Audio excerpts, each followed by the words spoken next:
So the next chapter is blood vessels. And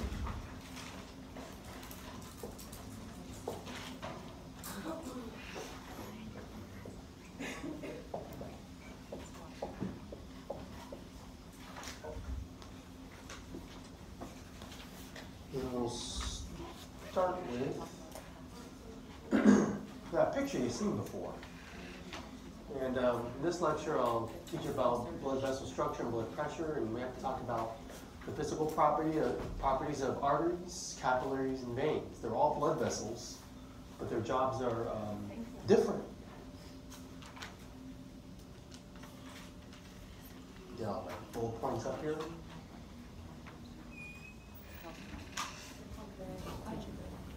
Arteries distribute blood. And then the new information here is we're going to learn different kinds of arteries, elastic and muscular arteries. And the smallest of the blood vessels are arterioles.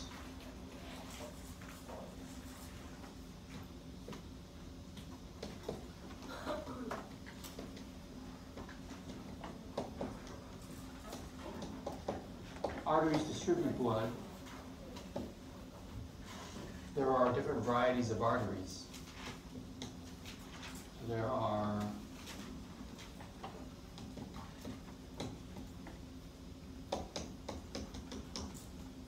different types of arteries. The arterial is the smallest of them.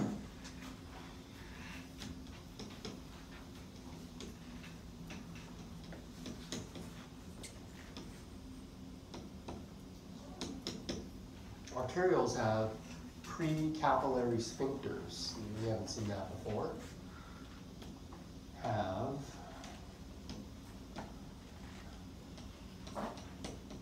pre-capillary sphincters. You can't circulate your 5 liters of blood to all the capillary beds. So sometimes you have to bypass capillary beds. You can kind of tighten those sphincters, close up, and then you would force blood flow to bypass a capillary bed through what's called here an arteriovenous anastomosis. And the anastomosis is essentially bypassing the capillary bed.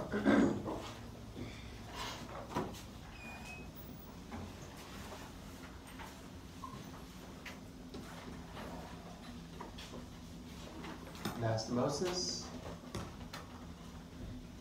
bypass capillary bed. So, sphincters, anastomosis, those are basically new terms. And well, the veins are the collection and return system, and we've already mentioned that. You know, veins have valves.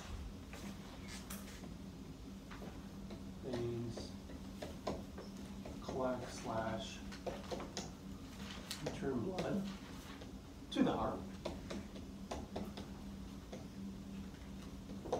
So there are venous valves that help accomplish that. Valves prevent backwards flow of blood because by the time you get to veins, arteries, capillaries, and veins, you're so far away from the heart, you cannot depend on the heart to generate pressure for you. And so the valves at least prevent the backwards flow of blood, it keeps the blood flowing towards the heart. The other thing shown here are the lymphatics, colored green. The smallest of these lymphatic vessels are the lymphatic capillaries. They function at blood capillaries. What they do is they pick up excess fluid and they prevent edema.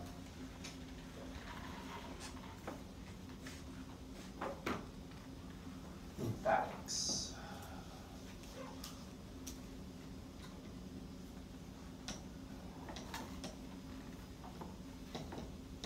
Lymphatics pick up excess fluids from capillary exchange blood capillary exchange.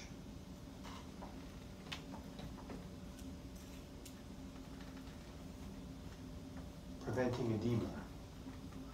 Edema is swelling.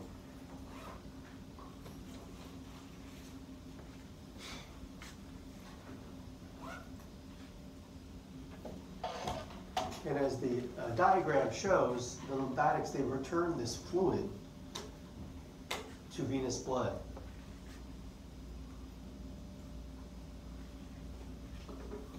So you say they return the lymph. The lymph is the fluid they collect. Lymph is fluid. Okay? Return lymph to venous blood. Because you're contributing to the blood volume, the lymphatics is considered part of the circulatory system. Okay? And you even have lymph nodes that'll filter the lymph. And lymph nodes are packed out with, excuse me, lymphocytes, and that will help fight infection for you. Now I have a whole chapter on lymphatics, we'll get to it later. But I just wanted to emphasize the things I really haven't mentioned before. Venous valves, lymphatics, anastomosis. Okay. All right, but let's kind of get to the nitty-gritty of blood vessels, particularly arteries and veins. And let's talk about how the pressure inside them is a function of volume capacity, volume compliance.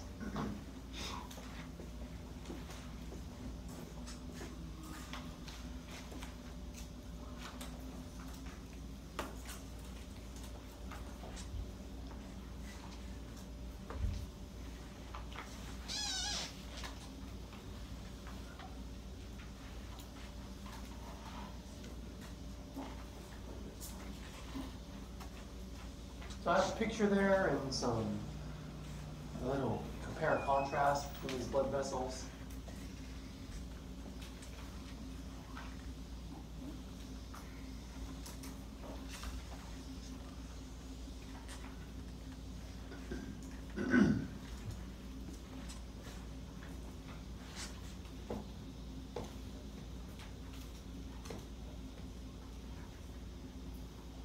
Blood pressure.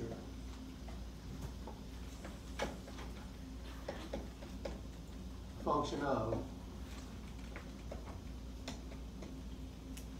volume capacities.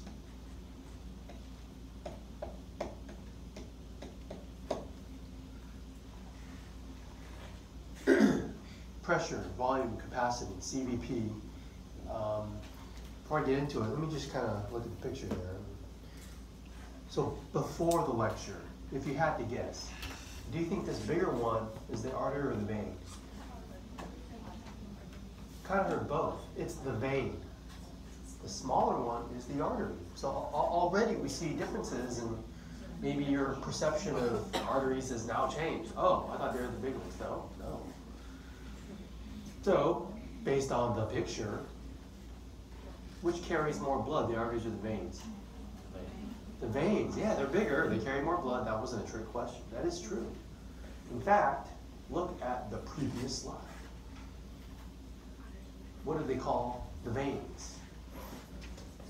Capacitance vessels. Capacity means how much do you hold? They hold quite a bit. About 60%, about 2/3 of blood. You got about 5 liters circulating at any given time. About 60% are in your capacitance vessels, these veins. All right, so other differences. Let's explain this difference here. Veins, low pressures. Arteries, high pressures. And the arteries that are close to the heart, you can measure it in the clinic, and we'll even do it in class at some point on the blood pressure lab. And for arteries, it's 120/80, right? It's a high, low, high, low. Blood flow is pulsatile. And that's high. So when I say high pressures, that's it. This is the driving pressure that will push blood to the capillaries for capillary exchange. Veins, we observe low pressures, maybe 1 to 3 millimeters of mercury. Very low, almost nothing. By the time you get to the largest veins, the vena cavas, we don't see high pressures. Okay. but they carry a lot. But let's explain why the pressures are high, pressures are low. Arteries are described as a stiff vessel with a small holding capacity.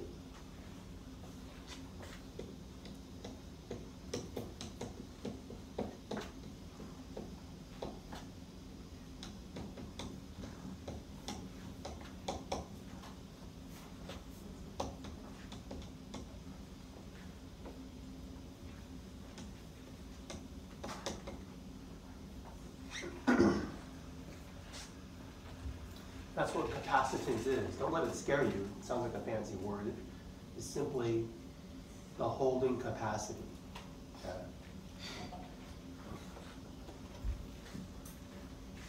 So they don't hold much. However, so let me draw like a, I don't know, that tube is an artery. The vein's got to be much bigger, right? Small, large holding capacity. So arteries don't hold that much blood. They hold maybe 15% of blood at any given time. So they have a small capacitance. So I'll write small capacitance in small letters to symbolize that. However, the pressures we observe in arteries are high. So they have high pressure. So I guess I'll write pressure in big letters to symbolize that.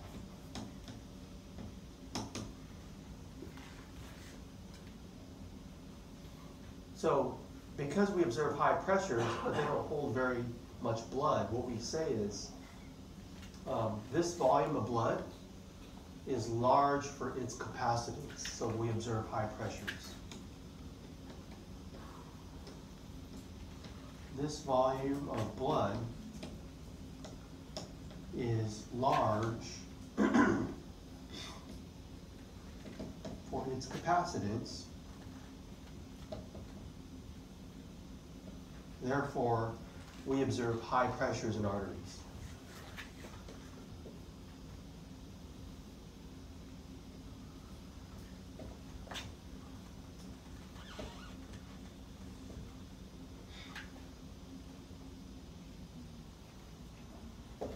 The 120/80.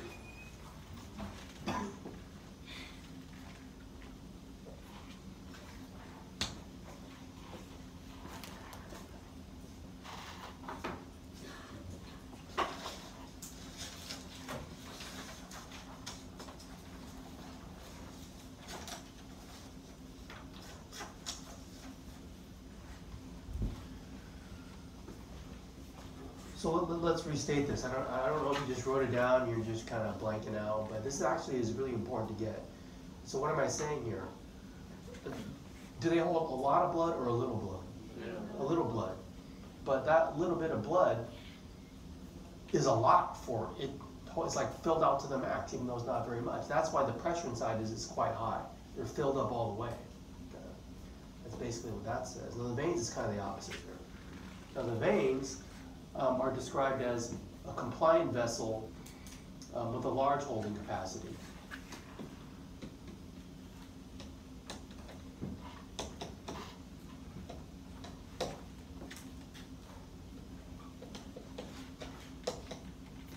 With a large holding capacity. So they hold large volumes, okay? They have a large capacitance.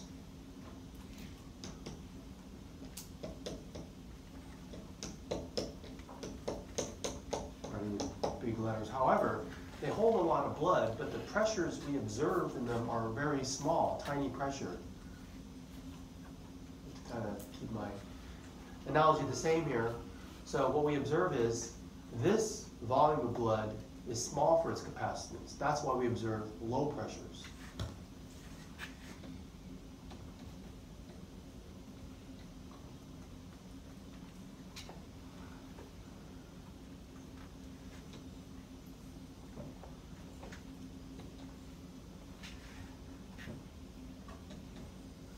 This volume of blood is small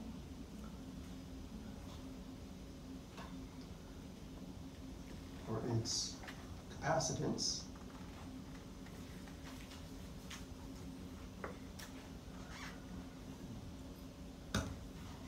Therefore, we observe low pressures.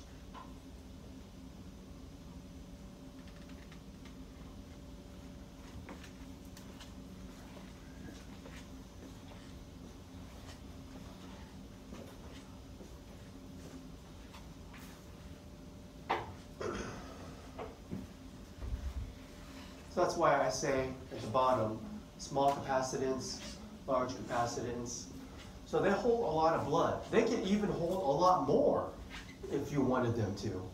So they hold a lot, they could hold a lot more, but that's why we observe low pressures.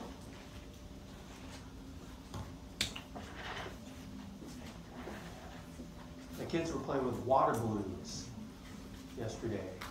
Think about what a water balloon is. Does a water balloon, compared to a regular balloon, hold a lot or a little water balloon? They're small, right? They don't hold very much. In fact, you fill them up to the point where they're going to burst, right? Because that's the whole point. You throw it at someone and it bursts because you fill them up all the way.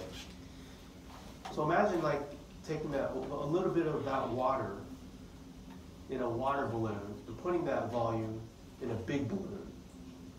Okay, to me that helps me understand this idea of why we observe high pressures in arteries, not in veins. Veins they just hold a lot. Okay, now that you've seen this picture, we'll move on here. Oh, I skipped over some of the points to make sure I address everything.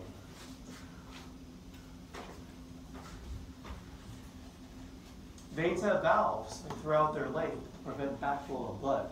Arteries do not. Technically, if you want to be technical, there is one arterial valve. Which is it? It's one of the heart valves. Which is the one? The aortic SL valve. Yeah, that's the only valve. Once you get past that one, no valves. All the way to the capillaries. But throughout veins, there are valves. Okay. So, yes. Arteries, the ones closest to the heart, have a lot of elastic fibers for recoil. Write that down here. Where is this?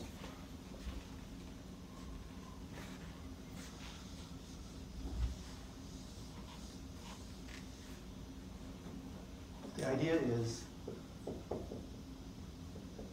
elastic recoil. That's important. It's just like stretching a rubber band. If you stretch a rubber band, the stretched out rubber band has this potential energy, right?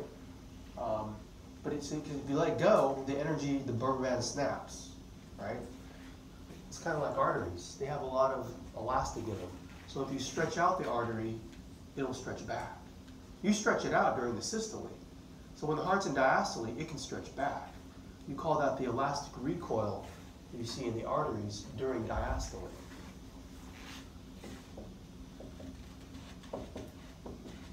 What pressure do you observe? Of these two numbers, which one is it? 80. The 80. So that is what is causing the 80. Notice that blood pressure in the heart, you studied that figure, it drops to 0. But not in arteries, it stays up at, on average 80. The diastolic blood pressure. All right. So, to help with the diastolic pressure, there's lots of smooth muscle. Notice the thickness in the vessel wall. The artery has the thicker wall, right? The diameter is smaller, but the wall is thicker. That's usually a key characteristic. Lots of vascular, smooth muscle cells. If I ever use the abbreviation SMC, it refers to the smooth muscle cells. Veins have smooth muscle too, just not as much. I say over here they have large lumens and a thick tunica adventitia. I'll get to the tunics in a minute. But here you can see they have a large lumen. The lumen is the diameter, the space where blood flows. So veins on over here, large lumens.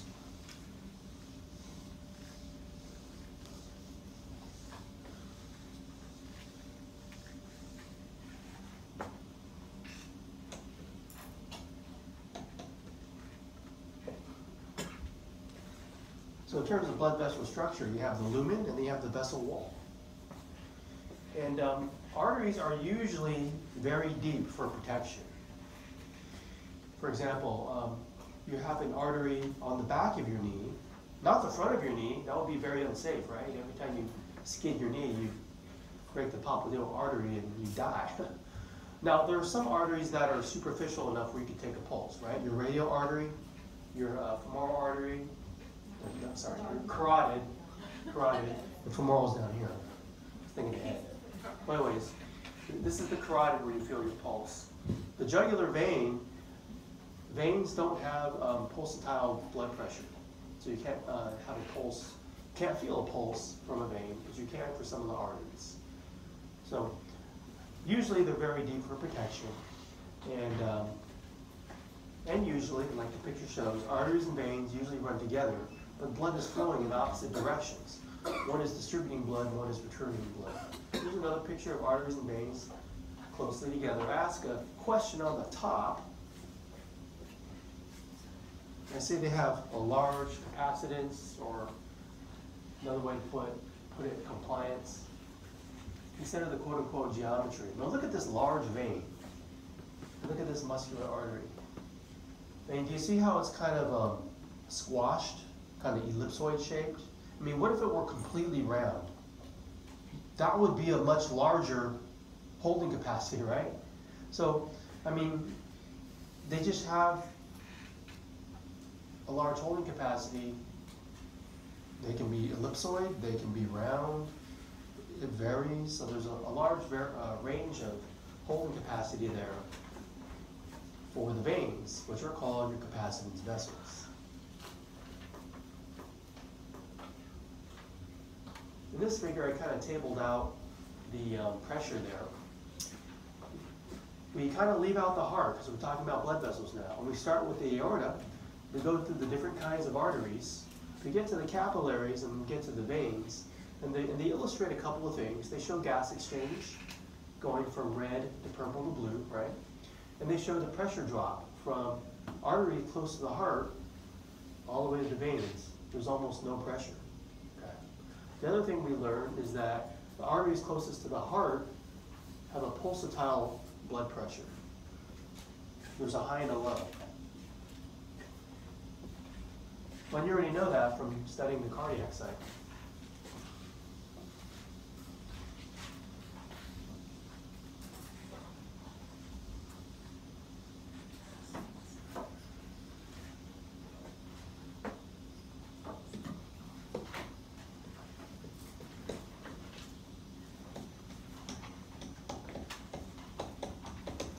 Blood flow is pulsatile. There's always a pressure rise and a pressure drop. Again, textbook 120/80. Okay. And let's make a connection. Do you see how they show the blood pressure up and down in the arteries closest to the heart? You've seen that before. Let me jump forward a couple of slides. Look at the green curve. See that for the artery? That's it. Imagine that squashed, and then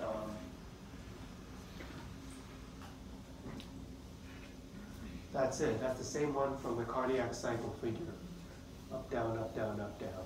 Sometimes you can express the arterial pressure as not two numbers, but one number, and that will be the mean arterial pressure, if you want to express blood pressure as one number.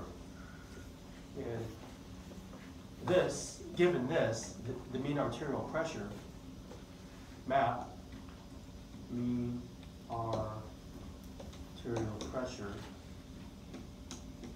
is 93, roughly. Okay. You're like, I know how to take a mean. Shouldn't it be 100? Should be mathematically, but this is not math. This is physiology. In the heart, how long was the average cardiac cycle?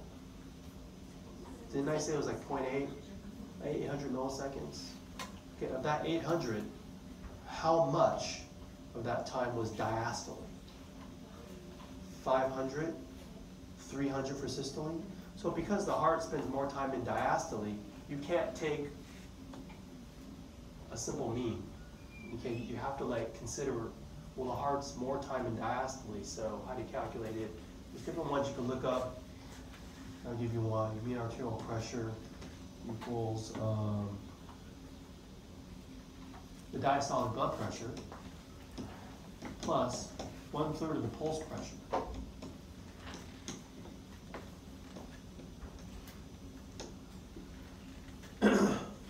Oh, what's pulse pressure? Pulse is what you feel. Okay, but what are you feeling when you feel the pulse pressure? You're feeling the difference between the high and the low. So to calculate pulse pressure, you subtract, these numbers.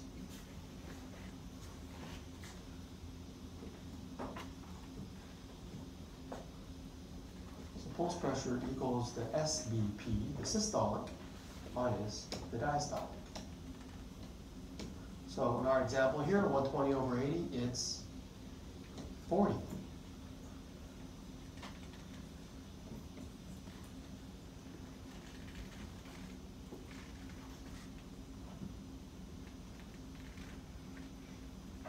So, to prevent you from asking me, how did you calculate 40? Because you don't forget. 120, 80, right?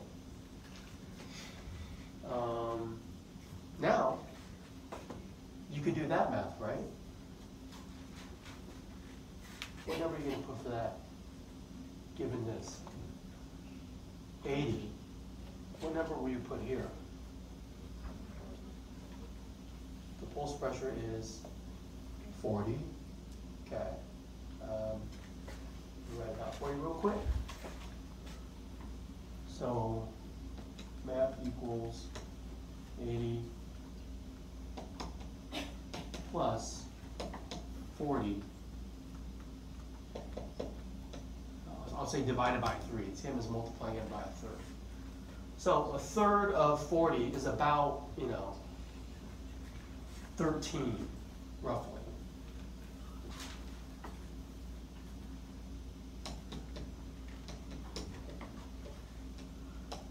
That's how I got the 93.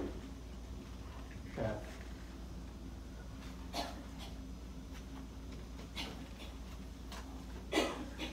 So mean arterial pressure is 93. It's not 100. It's not a true average because you spend more time in diastole.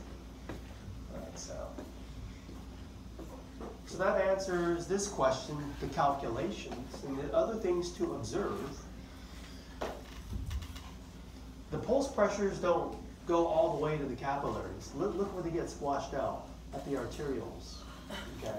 It's good to not have a pulse pressure, a high, low, because capillaries, when we look at their structure, you'll obliterate them. They can't handle a pressure rise and drop. They're not equipped for that. Arteries can. They have many sheets of elastic tissue to accommodate that. So when you get to the arterioles, the pressure is about 40, right? But there is no pulse pressure. So then blood flow from then on is this laminar blood flow all the way back to the right heart. You only have the pulse pressure in the arteries. Okay. And blood pressure high and it gets low at the capillaries. And then when you get to the veins, there's hardly any pressure to push blood back to the heart. There are other ways to get venous return going, and I'll talk about that later. And so let's know that the veins are sometimes called your capacitance vessels, or sometimes they're called a blood reservoir.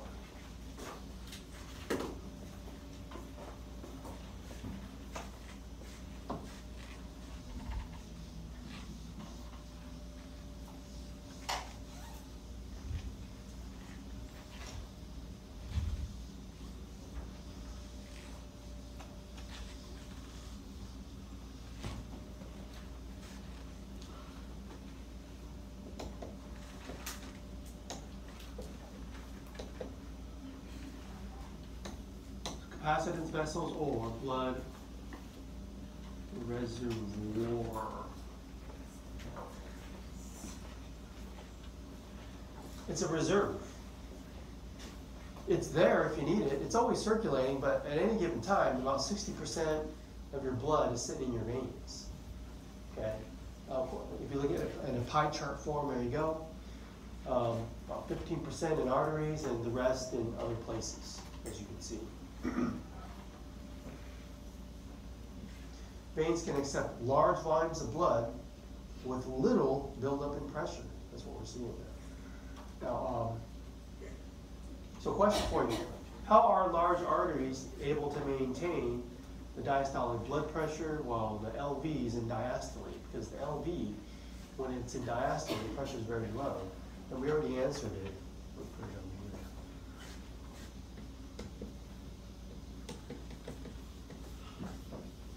It's the elastic recoil that you see during diastole.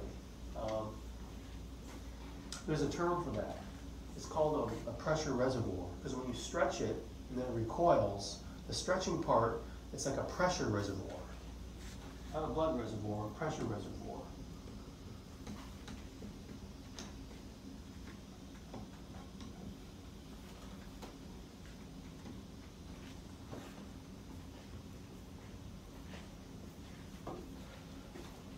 Arteries have a pressure reservoir. It's because of their elasticity. So during systole, that's when you create the pressure reservoir.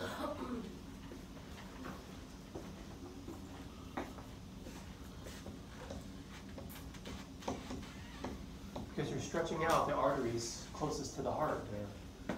Okay.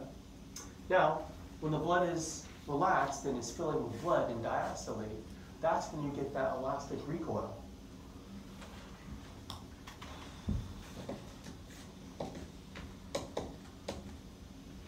And that keeps blood flowing forward. When you squeeze a tube and it's got fluid in it, right here, the fluid goes in both directions. It's going to go forward and backwards. But what's the one valve that closes? You should be able to identify that for this test. Aortic semilunar valve, yeah, that's correct. And I even said, you know, get that quick reversal. And what's the name of that notch that you see? Dichrotic. Okay, moving forward. To talk about vessel structure, well, there's a vessel wall and there's a lumen for blood to flow. But if you look at the vessel wall, there's like many layers or tunics. Tunic means like, well, it means shirt. But it's like I have a shirt and then I have an undershirt on under that, so it's layers, right? Like clothing. And well, I have this 3-2-1 thing. It refers to the tunic layers. So if I see three tunics for the largest blood vessels, arteries, or veins. Got these same 3 tunics, Tunica Intima, Media, and Externa. So the lumen is the space for blood to flow, but let's talk about the tunics, the big ones, the big blood vessels with all 3 layers, so I can talk about all 3 tunics.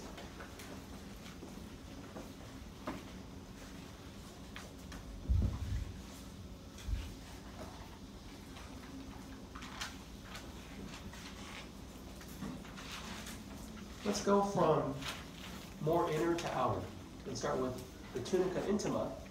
It literally touches the flowing blood.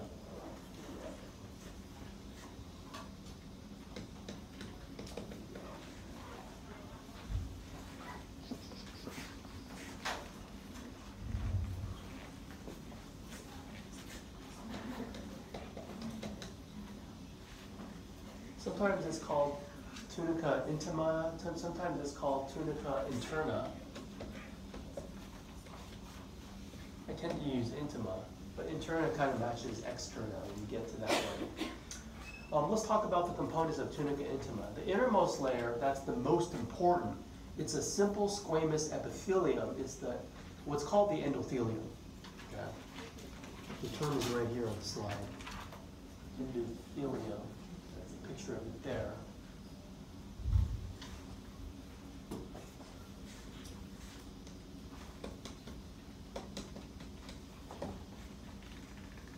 It's very cellular. It's an epithelium. It's a simple squamous epithelium, if you categorize it.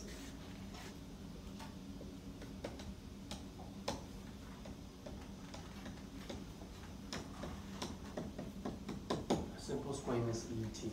Touches the flowing blood. Both arteries and veins have it, and we'll see capillaries have it too. All three kinds of blood vessels shown here, arteries, capillaries, veins, they all have an endothelium. Okay. Now, there's a connective tissue layer surrounding it called the subendothelial layer. Right there, illustrated there and there.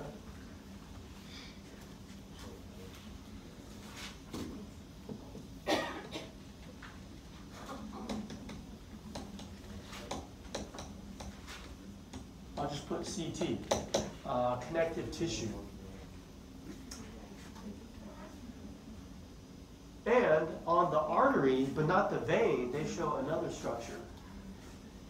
This internal elastic membrane, they kind of color it, it looks like Swiss cheese here. It's considered part of the Tunica Intima.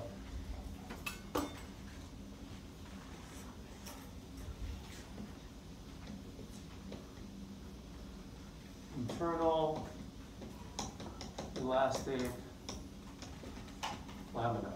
That's what I call it. They say membrane. I like to call it lamina. The key word is elastic. Okay, that really helps out the arteries for the elastic recoil.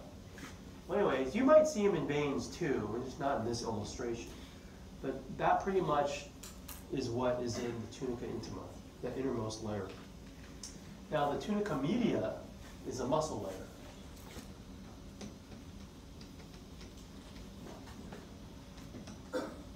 It is many layers of SMCs. Remember I said that always stands for smooth muscle cells? But there's also varying degrees of elastic fibers as well.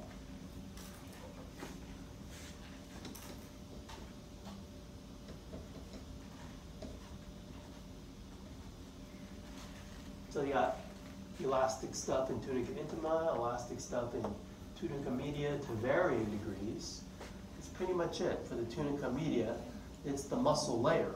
So that's important because when these smooth muscle cells, let's remember a smooth muscle cell is a spindle-shaped cell with a unitary nuke right in the middle. And when they contract, they shorten. Now, the way the smooth muscle cells are arranged in a circle, if you take a close look at the picture there, when they all contract, it's going to vasoconstrict. So if you look at a lumen, these things can be fluenced by the sympathetic, SYM. In the heart, sympathetic responses increase contractility, increase the heart rate. In the blood vessels, it causes them to vasoconstrict. So that would be like this. Go from there.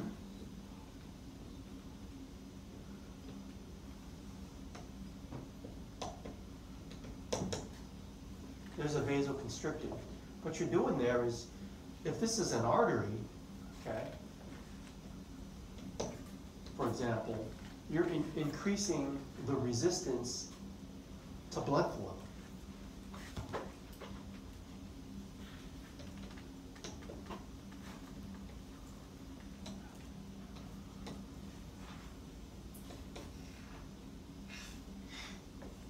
So sometimes we abbreviate resistance capital R. What do you think this effect has on blood pressure? Does it make it go up or down? Up. It does make it go up. Now, most students intuitively think of this and, well, let's say, for example, to make us all see that idea, let's pretend you constrict right here. You basically almost stop blood flow here. You keep more blood in the arterial system. You increase the systemic blood pressure. Okay, that's usually part of the fight or flight response. So that muscle layer is important because it has the muscle. And we call it Tunica Media. And surrounding Tunica Media, for the largest blood vessels that have all three layers, there's Tunica Externa, I more often call it tunica adventitia.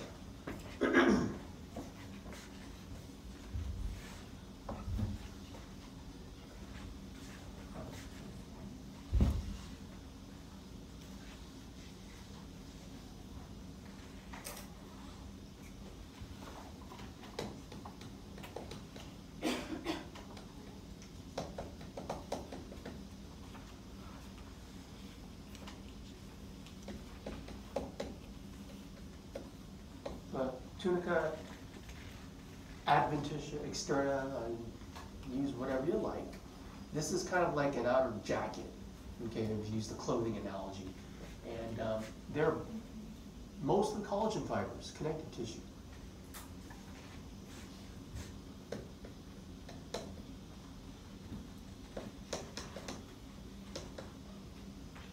Now, blood vessels that have all three layers, they're very big structures.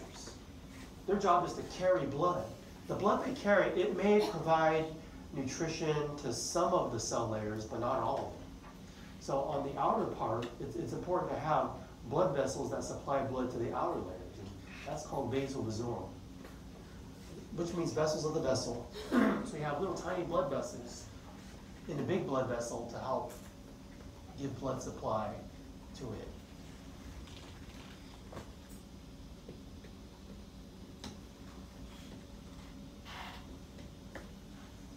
So I'll just list it there.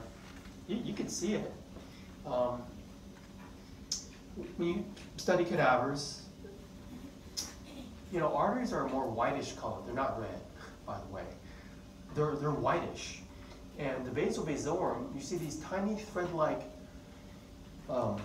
red threads all over the outside of the white vessel. It's quite beautiful.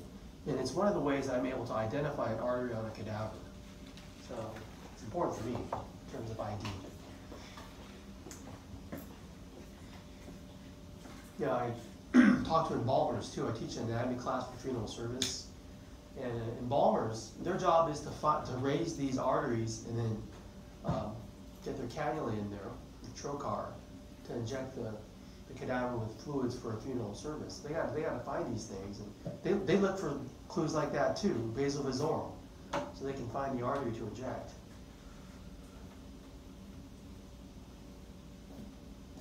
All right. Okay, here are what I want to do now. This 3-2-1 thing. I want to talk about the different kinds of arteries, and then I'll talk about the veins. And one thing about the arteries is blood is flowing down in this picture. Does it make sense to you that blood is flowing up in this one? That's by design, it's not random.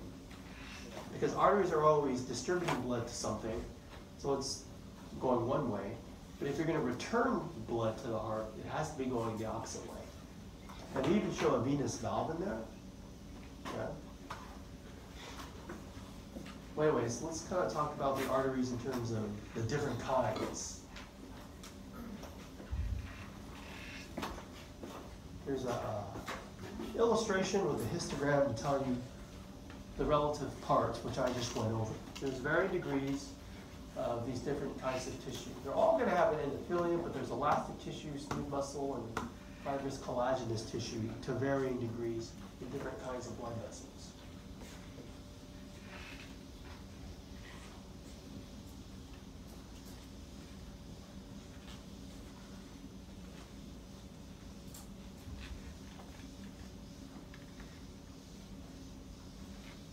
Which blood vessels branch? The arteries or the veins? The arteries. I said that before. Good job remembering. And well, you kind of start at the beginning. You start at the heart. Now the arteries closest to the heart, to give you some examples, like, for example, the aortic arch, that's close to the heart. The carotid, that's close to the heart. Even the femoral artery down here is considered close to the heart because you haven't had too much branching. Okay. So the arteries that are closest to the heart are the elastic arteries.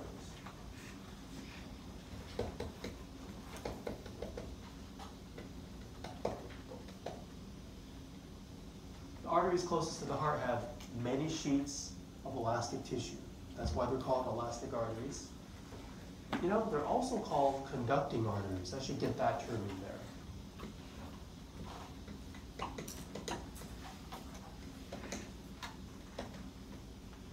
Because they conduct blood to major regions of the body. A good example is the common carotid artery conducts blood to the head and neck region.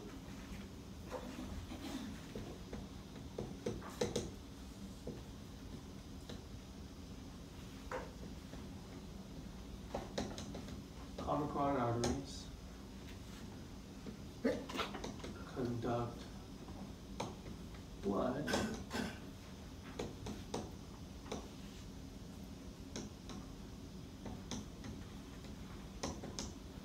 the head and neck region. And the main feature of the elastic arteries, well, how many layers they got? All three. Study the picture. They show all three layers. If you look closely, I see a Tunica Intima, Media, and Adventitia. They have, proportionally compared to the other arteries, the most elastic tissue, right? Any sheets of elastin.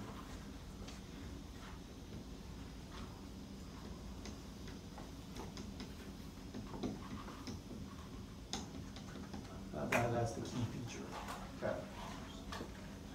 So as you branch out to smaller arteries, they give you relative size. They give you diameter and thickness of the vessel wall there. So 1.5 centimeters. Okay.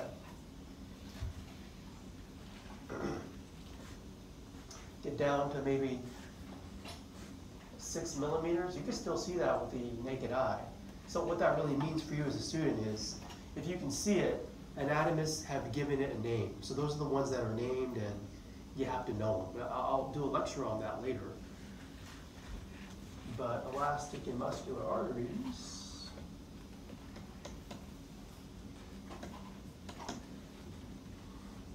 muscular arteries branch out from elastic arteries. They're also called distributing arteries.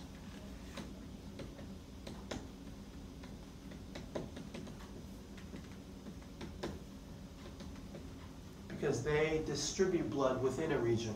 For example, the brachial artery distributes blood within the upper extremity.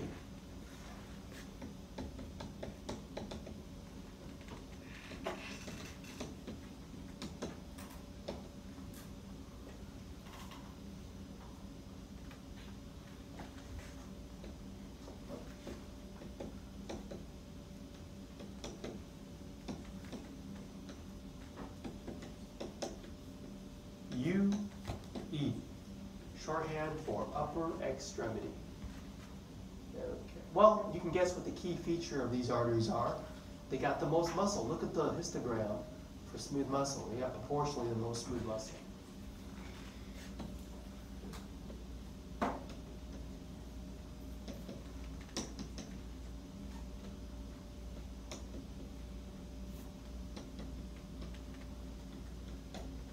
On a histology slide, the smooth muscle, depending on how they stain it, usually stains a nice smooth pink color. Elastic usually stains close to black. So black, pink, black, pink. You see a lot of black in these large arteries. Smaller ones, the nice pink Tunica Media layer. Let's remember, the smooth muscle is in which tunic? Tunica Media, the middle layer. All right, arterioles.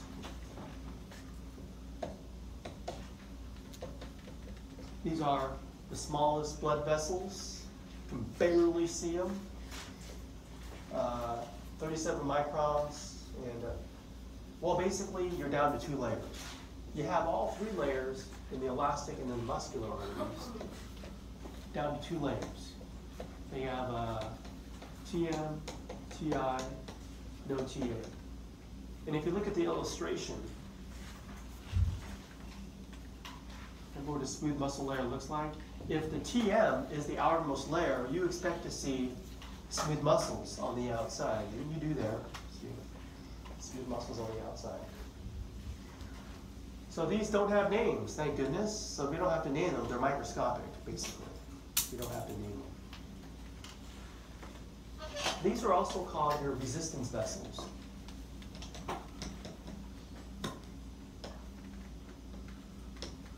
These are the ones, all of these can vasoconstrict, but in terms of the vasoconstricting to increase the systemic blood pressure, it happens best here. Okay. You increase the peripheral resistance to help increase the blood pressure.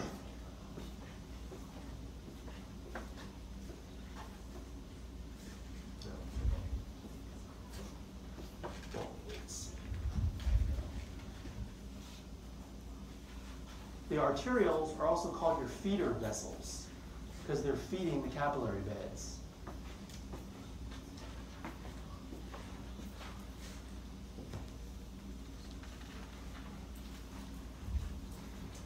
So you branch out, you branch out, you branch out, you get to the smallest arteries that feed the capillary beds. But remember, there are precapillary sphincters, whether they're open or closed, will determine if blood flows through a capillary bed or you just kind of flow through it, kind of bypass it. So, the arterioles with precapillary sphincters.